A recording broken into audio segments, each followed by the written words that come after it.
விஜய் அவர்கள் உங்களுக்கு ரொம்ப பிடிக்கல. ஏன்னா தப்பா பேசிட்டீங்க? தாங்க தப்பா பேசினேன். ரொம்ப பேசிட்டீங்க. 10 வருஷத்துக்கு முன்னாடி விஜய் சார் தான் அந்த தளபதி சிஎம் எப்படி சார் நீங்க சொல்லுவீங்க? விஜய் சார் பத்தி தப்பா பேசுங்க, தப்பா பேசி தப்பா இதை மட்டும் போட்டாங்க. 10 வருஷத்துக்கு முன்னாடி நீங்க சொன்ன ஒரே ஒரு கிளிப் தான், விஜய் சார் தான் அடுத்த சிஎம், இன்னும் 10 வருஷத்துல ஆயிடுவாரு அப்படின்னு சொல்லி கரெக்டா ஆயிட்டாரு. என் மைண்ட் தோணுச்சு, அது யோசிச்சு பார்க்கலாம். நான் அப்போ நான் எப்படி சொல்லியிருப்பேன்? 10 இயர்ஸ் இல்லை 5 இயர்ஸ் தளபதி தான் அடுத்த சிஎம். இப்போ பயங்கரமான தோணுது. என்ன தோணுது? அதெல்லாம் சொன்னா ஒரு 8 மாசத்துக்கு அப்புறம் ஒரு பெரிய பிரச்சனை ஆயிடும். ஏதோ பாசிட்டிவா அந்த மாதிரி தான் சொல்லணும், நெகட்டிவா அந்த நீங்க சொல்லணும். எதை பத்தினா இருக்கலாம். அந்நியாயம் இப்போ வந்து அரசியலுக்கு வர போறீங்க, டிவிக்கு எல்லாம் தர போறீங்க. சே அப்படியா? என்ன பத்தினா இல்லப்பா, என்ன பத்தினா என்னதான் மீடியா சம்மந்தப்பட்டு நான் அதுக்காக சொல்ல வரல. முதல்வர் மாதிரி அப்படியே பேசுறீங்க. நெஞ்சில் குடியிருக்கும் அன்பார்ந்த ரசிகர் பெருமக்களுக்கும் விளையாட்ட வருவாயா பாட்டெல்லாம் அப்படியே அஸ்டல் இப்படின்னு அதே மாதிரி ஆடுறீங்க. ஏய் கலாய்கிறியா? என்னை தாராட்ட வருவானோ, என்ன பார்க்கும் போது அப்படியே இருந்துச்சுன்றீங்க, அப்படி போயிட்டு உடனே கீழே கமெண்ட்ஸ் என்ன போடுறீங்க? அப்படியே ராமராஜன் சார் மாதிரி இருக்கு சார், அப்படியே லெஜெண்ட் சார். அடுத்து சார் சத்யராஜ் அப்படியே இருக்கு சார். இன்னொரு சார் விஜய் பாட்டுக்கு ராமராஜ் ஆடின்னு தான் எப்படி இருக்கும், செம வேற லெவல் சார். நானுங்க ஆட்சி எப்படி பண்ணிட்டு இருக்கு இப்போ? டிவியில் ரேட்டிங் எப்படியே இப்போ இது சட்டசபை நடக்குது எல்லாம் பார்க்க ஆரம்பிச்சாங்க எல்லாருமே. அது வந்து ஏன்னா இது ஒரு பிக் பாஸ் மாதிரி தான். இப்போ ஸ்டார்ட் பண்ணாங்கன்னா இப்போ பிக் பாஸுக்கு ஃபைட் கொடுக்குறதே சட்டசபை தான் இருக்கும். அதெல்லாம் மற்ற சேனல் இருக்கும்ல, இப்போ அப்படி கிடையாது. பயங்கர செலிபிரிட்டி இருக்காரு, ஒரு உதயநிதி ஸ்டாலின் இருக்காரு, ஒரு பக்கம் விஜய் சார் இருக்காரு, ஹீரோ மெட்டீரியல். இங்கே பொறுத்த வரைக்கும் சீல் ஆர்டிஸ்டோ இல்லை சின்ன ஆர்டிஸ்ட் தான் பிக் பாஸ் பண்ணுவாங்க. அவங்க பெரிய ஆர்டிஸ்ட்டை வச்சு பெரிய பிக் பாஸ் போகுது. உதயநிதி வந்து ஈரோட சொல்லியிருந்தார், தளபதியும் நானும் வந்து ஒரே காலேஜ் தான், நாங்களாம் வந்து ஒரே செட்டு தான், அரசியல் நாங்கள் தான் சீனியர். அப்போ விஜய் சிரிச்சார். அப்போ அவங்களுக்குள்ள ஒரு மாதிரி நட்பு, அது எல்லாருக்குமே பிடிச்சிருந்து. நிறைய பேர் என்ன பண்ணிட்டாங்கன்னா, அவங்களாம் என்னதான் ஃப்ரெண்டுப்பா, அரசியல் தான் இப்படி பேசுறாங்க, ஆனால் ஃப்ரெண்டுப்பா நமக்கு தோணும். உங்க இன்ஸ்டாகிராம் பக்கத்துல வர காதலுக்கு மரியாதை படத்துல இருந்து தாலாட்ட வருவாயா பாட்டெல்லாம் அப்படியே அஸ்டல் இப்படின்னு அதே மாதிரி ஆடுறீங்க. ஏய் கலாய்கிறியா இல்ல உண்மையா பாராட்டுறியா? உண்மையா தானே அப்படியே இருந்துச்சு. என்ன பார்க்கும் போது அப்படியே இருந்துச்சுன்றீங்க, அப்படி போயிட்டு உடனே கீழே கமெண்ட்ஸ் என்ன போடுறீங்க? அதை பாட்டு பண்ணுவேன். என்னன்னா எனக்கு தளபதி ரொம்ப பிடிக்கும், அதை காதல் மரியாதை பாட்டெலாம் அது ரொம்ப பிடிச்ச பாட்டு. சரி அதை பண்ணலாமல் சார். ஒரு ஊரில் படம் பண்ணும் போது லொக்கேஷன் நல்லா இருந்ததுனால டக்குன்னு பண்ண உடனே பார்த்தோன்னா பண்ணி போடலான்னு நினச்சிட்டு விட்டேன். அது பண்ணி 3 மாதம் ஆயிடுச்சு. இப்போ என்ன பண்ணோன்னா, சரி பர்த்டே வருது, தளபதி பிறந்த அன்னைக்கு போடலாமே சொல்லிட்டு போட்டோம்பா. போட்டா கீழே ஒருத்தன் கமெண்ட் அடிதான், சார் அப்படியே ராமராஜன் சார் மாதிரி இருக்கு. அடுத்து சார் அப்படியே லெஜெண்ட் சார். அடுத்து சார் சத்யராஜ் அப்படியே இருக்கு சார். இன்னொரு சார் இது ரொம்ப டிஃப்ரெண்ட் சார், யாரும் பண்ண முடியாது சார். நான் சூப்பர் பேச சொல்ல போகிறாங்களோ தான், விஜய் பாட்டுக்கு ராமராஜ் ஆடின்னு தான் எப்படி இருக்கும், செம்ம வேற லெவல் சார். நானுங்க சில பேர் சூப்பர் அப்படி இருக்காங்க. ஆனால் யார் என்ன ஒன்றா இவங்களுக்குள்ளே விளையாடிக்கிறாங்க. இல்லை இன்னொரு கீழே ஒருத்தர் சொல்கிறான், இது வந்து அப்படியே அர்ஜுன் சார். இன்னொருத்தர் இல்லைடா நல்லா படுறா சத்யராஜ் மாதிரி இருக்குது. இவங்களுக்குள்ள விளையாடிக்கிறாங்க. அட பாவி, நான் விஜய் சார் நினச்சி ஒன்று பண்ணேன், அதை போட்டு இப்படியாடா இது பண்ணுங்க. ஆனால் என்ன பண்ணோன்னா இது நல்லா இருக்குது. அதேமாதிரி நம்ம இந்த யூடியூப் சேனல் பார்க்க எல்லாருக்கும் ஒரு சின்ன டாஸ்க் தரேன். அதுமாதிரி வேறு என்ன இது பண்ணலாம் சொல்லுங்கள். நான் பேர்லாம் சொல்ல மாட்டேன். இப்போ இந்த பாட்டு அந்த பாட்டு சொல்லாமல் பண்ணுறேன், அது எந்த ஆக்டரும் இவங்க கண்டுபிடிக்கும். இப்போ இவங்க கூட நான் விளையாடலான்னு இருக்கிறேன். நான் ஜாலியாக இந்த மாதிரி விளையாட நானும் கொஞ்சம் பார்த்தேன், கொஞ்சம் ராமராஜ் ஸ்டைலில் வந்து ஆத்தாரசி நாளை அப்படி கவனம் விட்டேன். சரி ஓகே. ஆனால் நீங்கள் விஜய் அவர்கள் உங்களுக்கு ரொம்ப பிடிக்கும்ல, முதல்ல நடிகராக எல்லாமே ரொம்ப பிடிக்கும் அப்படின்றதுதான். ஏன்னா தப்பா பேசிட்டீங்க? தாங்க தப்பா பேசினேன். தப்பா பேசிட்டீங்கண்ணே. என்னடா இப்போ ஏதாவது பேசுனது தப்பா ஏதாவது பேசினா? இங்கே பேசல, வெளியில ஒரு இடத்துல நீங்கள் தப்பா பேசிட்டீங்க. எங்கெல்லாம் இல்லை பேசிட்டீங்க அப்படின்ற மாதிரி தான் ஒருத்தர் வந்து வீடியோ ஃபுல்லாக அப்படிதான் வந்துட்டு இருக்கு. போப்பா, நான் அது என்னன்னா ஒருத்தர் வந்து என்ன பண்ண, சார் நீங்கள் எப்படி தப்பா பேசுங்கன்னு. என்ன இப்போ தப்பா எப்படி சார் விஜய் சார் தப்பா பேசுங்க? ஐயோ என்னையா பேசுனேன், நீங்கள் தப்பா பேசுங்க. அதுதான்ப்பா எங்கே தப்பா பேசுனா என்ன பேச சொல்லு என்ன சார், நீங்கள் எப்படி தான் பேசலாம் இதே பேசினாரு. ஒரு கடை செம்ம காண்டாச்சு. இப்போ வாங்க என்ன எதுன்னா, சார் வாங்க சார் என்னண்ணா ஒரு காலேஜில் விஜய் சார் மாதிரி பண்ணிங்களா சார், வேற லெவல் சார். சரி அது வேற லெவல் தானே சார். 10 வருஷத்துக்கு முன்னாடி விஜய் சார் தான் அந்த தளபதி தான் சிஎம் எப்படி சார் நீங்கள் சொல்லுவீங்க? என்ன நடந்துச்சு சார். நான் சரி இப்போ என்ன பாராட்டே இப்போ என்ன பாருண்ணே சார், ப்ராங்கு சார். இந்த படம் டாக் ஜெயின்னு ஒரு படம் போயிட்டு நான் நடிச்சது படம் போயிட்டுருக்கு. அந்த படத்துக்கு ப்ரமோஷன் பண்ணியிருக்காரு. ஆனால் என்ன பண்ணிட்டாங்கன்னா அது போடும் போது இந்த ப்ராங்க்னு சொன்னாங்களே, இதை போடல. விஜய் சார் பத்தி தப்பா பேசுங்க, தப்பா இதை மட்டும் போட்டாங்க. என்ன பேசுனீங்கன்னு யோசிச்சிருந்தேன் நான்லாம். பார்க்குற மக்கள் எல்லாமே இந்த யூடியூப் சேனல் மூலிமா வந்துட்டு உங்கள் எல்லாருக்குமே வந்துட்டு இதை தெரிவிச்சுக்கிறேன். அது வந்து தப்பாலாம் பேசல. தப்பாக பேசியிருந்தா தப்பாக பேசின வீடியோ அவங்க போட்டிருப்பாங்க. அவரே சொல்லியிருப்பாரு ப்ராங்க் தான் பண்ணேன்னு. அப்புறம் அவரே வீடியோ போட்டார், அவர் எதுவும் பேசலை. அவர் படம் ப்ரொமோஷனுக்காக இந்த மாதிரி நீங்கள் தளபதி எப்படி 10 வருஷம் முன்னாடி சொல்லியிருப்பீங்கன்னு சொல்லிட்டு அது பாராட்டுனது தான் ப்ராங்க்னு சொல்லிட்டு அப்படி உள்ளே வந்தார். ஆனால் அந்த மேட்ரு படம் இதை மட்டும் போட்டாங்க. அதனால தான். மற்றபடி நான் வந்துட்டு ஒரு தூய்மையான தளபதி ஃபேன், ரசிகர். அரசியலாக இல்லாமல் சின்ன வயசுலேருந்து நான் விஜய் சார் மாதிரி நிறைய ஆடி இருக்கேன், அவர் மாதிரி பண்ணியிருக்கேன், நிறைய டான்ஸ் அவர் மாதிரி பண்ணியிருக்கேன். எனக்கு பிடிக்கும். நான் விஜய் சார் மாதிரி இருக்கணும், அவர் மாதிரி ஆடணும்னா அவர் மாதிரி இருக்கணும் அவசியம் கிடையாது. எனக்கு அவரை பிடிக்கிறதுனால அது மாதிரிலாம் ஆடிருக்கேன். அவ்வளோதான். மற்றபடி விஜய் சார் பற்றி எங்கேயும் தப்பாக பேச மாட்டேன், பேசினது இல்லை. அதனால் அது தப்பானது கிடையாது. அது ப்ராங்க்கு. அதை பார்த்து நிறைய பேர் தெரியும், சில பேர் தப்பாக புரிஞ்சுப்பாங்க, வேற ஒன்றும் கிடையாதுங்க.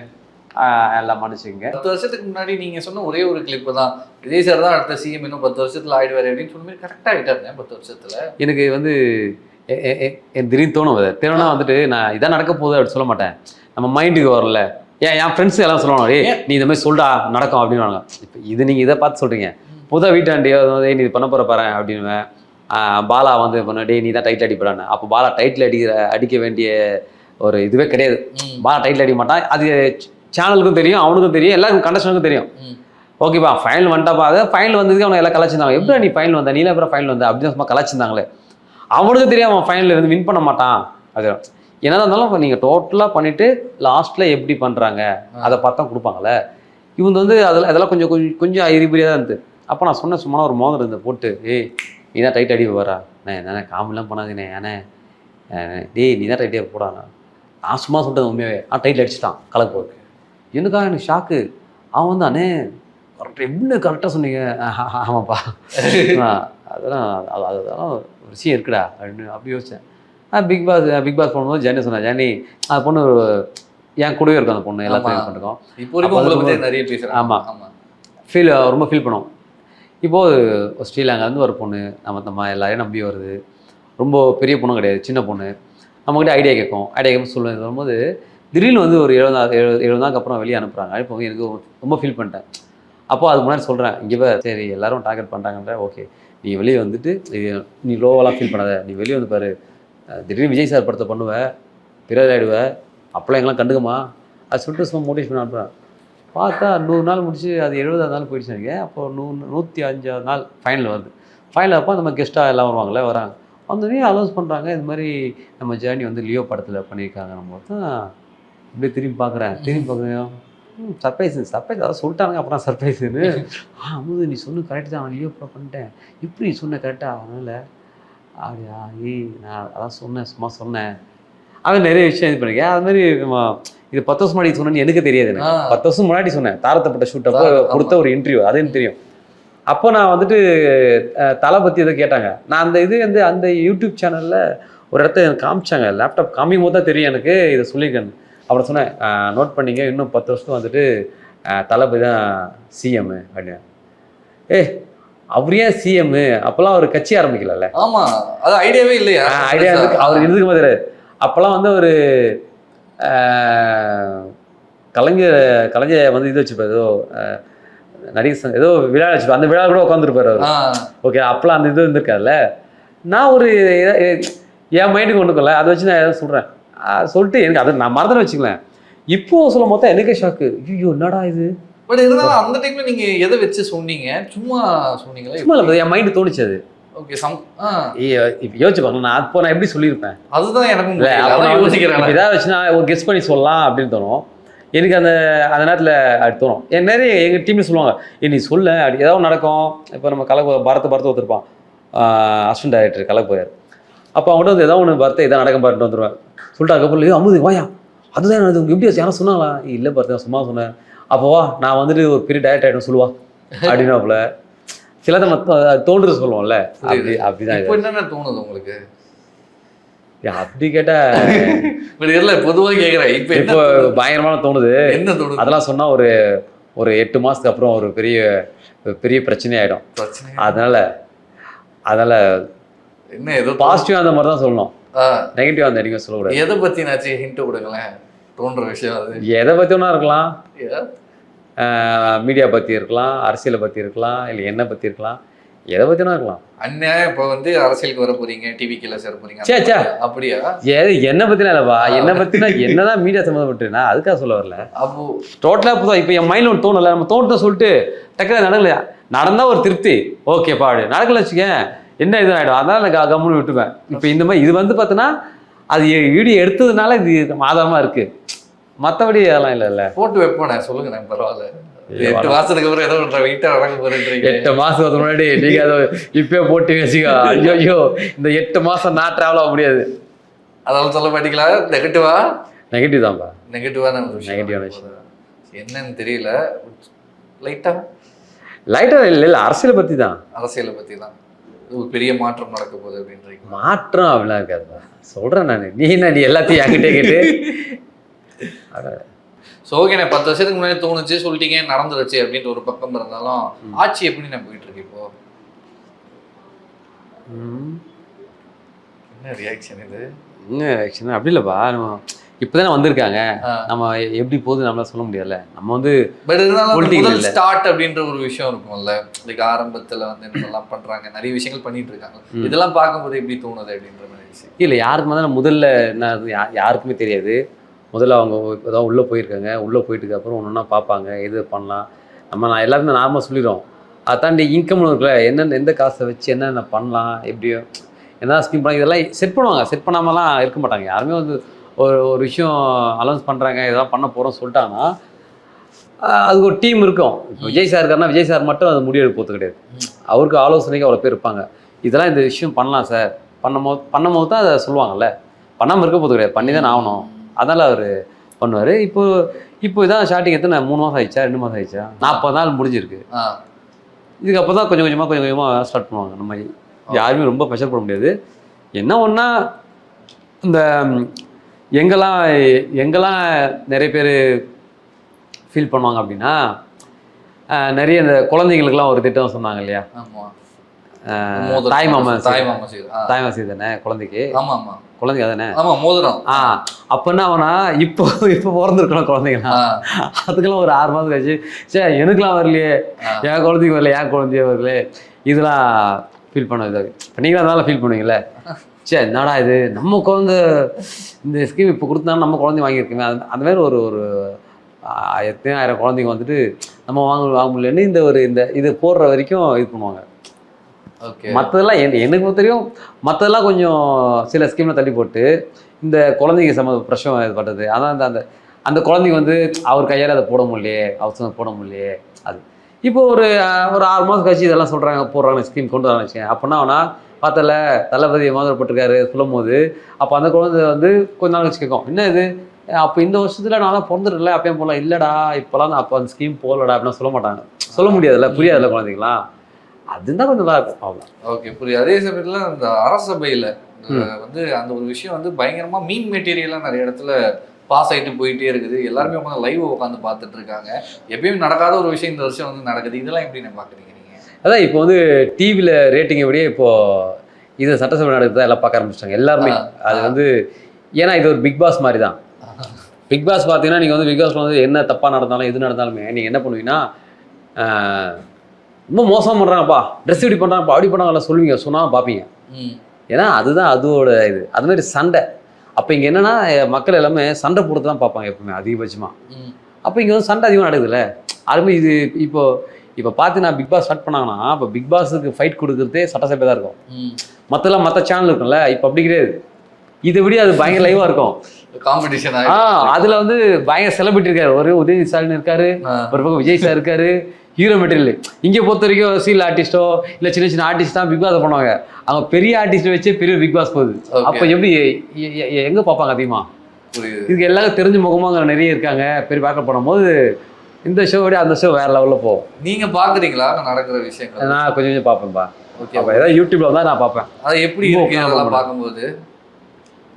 சில நேரத்தில் கஷ்டமாக இருக்கும், சில நேரத்தில் என்னடா இது அப்படின்னு இருக்கும். நான் ரொம்ப நாளாக பார்க்க மாட்டேன்ப்பா. அது எனக்கு கொஞ்சம் எனக்கு என்னென்னா வந்துட்டு ஃபஸ்ட்டு அந்த இது எனக்கு பிடிச்சிருந்து. உதயநிதி வந்து இவர்கிட்ட சொல்லியிருந்தார், தளபதியும் நானும் வந்து ஒரே காலேஜ் தான், நாங்களாம் வந்து ஒரே செட்டு தான், இருந்தாலும் வந்து அரசியல் நாங்கள் தான் சீனியர் அப்படின்னும் போது அப்போ விஜய் சிரிச்சார். அப்போ அவங்களுக்குள்ள ஒரு ஒரு மாதிரி நட்பு அது எல்லாருக்குமே பிடிச்சிருந்து. புரியுது. நிறைய பேர் என்ன பண்ணிட்டாங்கன்னா அவங்களாம் என்னதான் ஃப்ரெண்டுப்பா, அரசியல் தான் இப்படி பேசுகிறாங்க, ஆனால் ஃப்ரெண்டுப்பா நமக்கே தோணுது. இப்போது யார் 2 பேர் டஃப்பாக இருக்காங்க, அவங்க 2 பேரும் ஃப்ரெண்டா அப்படின்னு தான் நினச்சினா. எப்பவுமே தளபதி தலை இருக்காங்களே, இவங்க 2 பேர் என்ன ஒரு இடத்துல கை போட்டு பேசினாலும் இது பண்ணாலும் என்னதான் இவங்க வேற இருந்தாலுமே அவ்வளோ பேருக்கும் அது பிடிக்கும். பார்த்தல தளபதி ஃப்ரெண்டு தான் யாருனால அந்த மாதிரி வந்து இவங்க 2 பேரும் வந்து அது அந்த மாதிரி டைலாக் வரும்போது அது ஹாப்பியாக இருந்தது. ஓகே, நான் கொஞ்சம் பிரித்து பார்க்க மாட்டேன். எல்லாரும் இவங்களும் ஓகே அவங்களும் ஓகே. இதுக்குள்ள இந்த நமக்கு செய்ய வேண்டியதை யார் செய்ய போறா கரெக்டா, அவ்வளோதான் தவிர யார் நான் ஒரு மாதிரி ஆப்போசிட்டாக பார்க்க மாட்டேறாங்க. ஓகே, கடைசியா முதல்வர் விஜய் அவர்கள் ஒரு மாதிரி வாய்ஸா கேள்வியா கேட்டாலும் ஓகே தான், இல்லை வேற ஏதாச்சும் அவர் பேசுறது பேசி கேட்டாலும் ஓகே தான். என் நெஞ்சில் குடியிருக்கும் அன்பார்ந்த ரசிகர் பெருமக்களுக்கும் வீட்டில் இருக்கிற ஒரு கூட்டி வணக்கண்ணா. அது வந்து இன்னைக்கு நிறைய பேர் நிறைய விஷயங்கள் சொன்னாங்க. இப்போ வந்து நம்ம நிறைய கேள்வி கேட்க வேண்டிய இடத்துல இருக்கிறோம். இருந்தாலும் வந்து நானே நிறைய கேள்வி கேட்கணும் அப்படின்னு சொல்லியிருக்கீங்க. கேள்வியை நம்ம பதிலை நம்மனா ஏன்பா நம்மளை போட்டு கோத்துடுறீங்க? இருந்தாலும் கேட்குறேன். இப்போ நிறைய வந்து அந்த குழந்தைங்களுக்கெல்லாம் வந்துட்டு தாய்மாமா செய்ய சொல்லியிருக்கீங்க. எங்கள் தம்பி வேறு புதுசாக கல்யாணம் பண்ணி அவனுக்கு வேறு குழந்தை பிறக்க போகுது. சீக்கிரம் அவனுக்கு கொடுத்தீங்கன்னா வந்துட்டு உங்கள் பேரை சொல்லுவான். எப்பவுமே வந்துட்டு தளபதி கொடுத்த மோந்திரம் அந்த குழந்தை இப்போ இல்லை, இன்னும் ஒரு 10 வருஷத்துக்கு அப்புறமா சொல்லும் இந்த மோந்திரம் வந்து எனக்கு தளபதி ஆட்சியில் இருக்கும்போது கொடுத்த மோந்திரம் அப்படி பெருமையாக சொல்லும். கூட செய்தில் அதை கொஞ்சம் பண்ணினா நல்லா இருக்கும். அதுக்கப்புறம் கேள்வினா நிறைய கேள்வி இருக்குது. இது வந்து நான் சட்டசபையில் வந்து ஒரு விஷயம் பண்ணியிருக்கீங்க நீங்கள் தான். ஏன்னா வந்துட்டு அப்படி பண்ணுவீங்க. அது ஒன்றும் இல்லைப்பா, எல்லாருமே அதை பண்ணியிருக்காங்க. சரி நம்மளும் ஒரு ஸ்டைலாக பண்ணுவோம். எல்லாரும் பண்ணுறாங்களே அதுமாரி நம்மளும் ஒரு ஸ்டைலாக பண்ணுவோம் சொல்லிட்டு எப்படி பண்ணேன். அது இவ்வளோ பெருசாகவும் தெரியாது, பரவாயில்ல. அது நான் பேசின வார்த்தைகள் என்னவாக இருந்தாலும் என்னை கோவப்படுத்துகிறாங்க அப்படின்னும் போது அந்த கோவத்துக்கு ஒரு திரும்பி ஒரு பதிலடி கொடுக்கணும்னு சொல்லிட்டு தான் பண்ண தவிர மற்றபடி யார் மனசு புண்படுத்துக்காக இல்லைப்பா. எல்லாரும் மேலே என்ன ஒரு ரெஸ்பெக்ட் இருக்கோ அது இன்னமும் வந்துட்டு எனக்கு இருக்க தான் செய்யும். அது என்றைக்கும் மாறாது. இது வந்து அரசியல். இது அரசியலில் வந்துட்டு தனிப்பட்ட முறையில் வந்து அவங்க மேலே நான் என்ன மரியாதை வச்சுருக்கணும் அது ஒரு ட்ராப் கூட குறையாது. இது கேள்வி கேட்டால் பதில் நம்ம சொல்லணும். அண்ணன் தம்பி இருந்தாலுமே சின்ன கேரம் போர்டான்னா அந்த ஒரு பிரச்சனை வந்தாலும் அண்ணன் தம்பி பார்க்க மாட்டோம். அங்கே நம்ம ஜெயிக்கணும் தான் பார்ப்போம். ஐயோ நம்ம அண்ணன் ஆச்சு ஜெயிக்கிட்டோமே அப்படி விட மாட்டோம் இல்லையா? எல்லாருமே தான் அப்பா புள்ளியாக இருந்தாலும் அதே தானே. அந்த மாதிரி என்ன ஒரு கேள்வி கேட்குறாங்க. கேள்வி கேட்டு திருப்பி நம்ம பதில் சொல்லணும். அந்த சட்டசபையில் அன்னைக்கு நடந்த ஒரு விஷயம் அவ்வளோதான். அடுத்த வாரம் வந்து பார்த்தீங்கன்னா இப்போ நம்ம பிரேமலதாக்கா இருக்காங்கல்ல, அந்த பாட்டில் வைக்கணும்னு சொன்னும் போது அதுக்கு இன்னொருத்தர் பாட்டில் இருந்தால் எப்படி அடிக்க முடியும் கேட்டதுக்கு சட்டசபையை வந்து என்ஜாய் பண்ணாங்க. அதுக்கு நானும் சிரிச்சு தான் இருப்பேன். அது ஒரு காமெடி. நீங்கள் வந்து சீரியஸான மேட்டரை மட்டும் தான் பார்க்குறீங்க. இன்னும் சட்டசபையில் காமெடியான மேட்டராக நிறைய நடக்கும். ஸோ அதையும் பார்த்து என்ஜாய் பண்ணுங்கப்பா. நன்றி, தேங்க்யூ.